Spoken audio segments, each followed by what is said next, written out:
अस्सलाम वालेकुम, आप देख रहे हैं न्यूज ऑलराउंडर। तो आज हम बात करेंगे दूसरे मैच की जो इंडिया और बांग्लादेश के दरमियान खेला गया। भाई साहब शुभमन गिल एक बार फिर उस प्लेयर ने साबित कर दिया कि वो आईसीसी नंबर 1 ओडीआई बैट्समैन ने किस वजह से बना। किस वक्त उसने अपना 8वां, जी हाँ, उसने अपना 8वां ओडीआई इंटरनेशनल 100 भी जड़ दिया। किस तरह जीतने में कामयाब हुए। मोहम्मद शमी की थोड़ी बात की जाए तो मोहम्मद शमी ने भी 5 विकेटें क्या कमबैक किया है। मोहम्मद शमी ने आईसीसी टूर्नामेंट में जबरदस्त, जहां से वो छोड़ के गए थे वहीं से उन्होंने स्टार्ट किया है। आईसीसी ओडीआई वर्ल्ड कप 2023 में हुआ था, उस बुनियाद पे हाईएस्ट विकेट टेकर भी थे मोहम्मद शमी।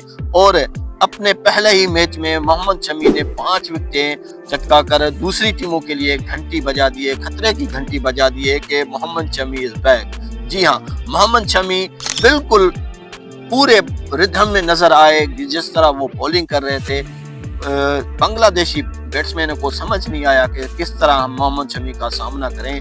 तो दूसरी तरफ इस थोड़ी मैच की बात की जाए तो पहले बांग्लादेश ने टॉस जीतकर बैटिंग करने का फैसला किया। मुझे समझ नहीं आया कि वो उन्होंने ऐसा फैसला क्यों किया।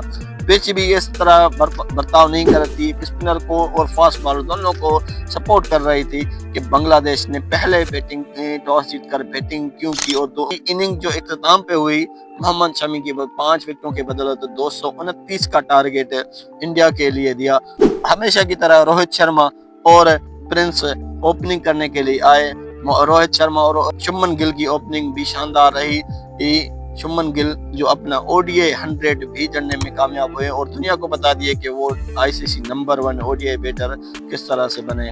तो यूं ये मैच इंडिया ने अपना जीत लिया है और इंडिया ने आईसीसी चैंपियंस ट्रॉफी 2025 का आगाज अपने एक विक्ट्री से स्टार्ट किया है। अब इनका जो अगला मैच होगा वो पाकिस्तान के साथ 23 फरवरी को इसी ग्राउंड में होगा। देखना दिलचस्प ये होगा, अगर वो मैच इंडिया जीत जाता है तो इंडिया डायरेक्ट अगले राउंड तक रसाई हासिल कर सकता है, क्योंकि उसके बाद फिर न्यूजीलैंड के साथ उनका मैच होगा।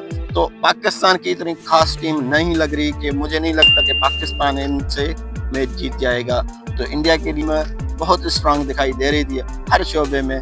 वीडियो अगर अच्छी लगी तो वीडियो को लाइक शेयर जरूर करें।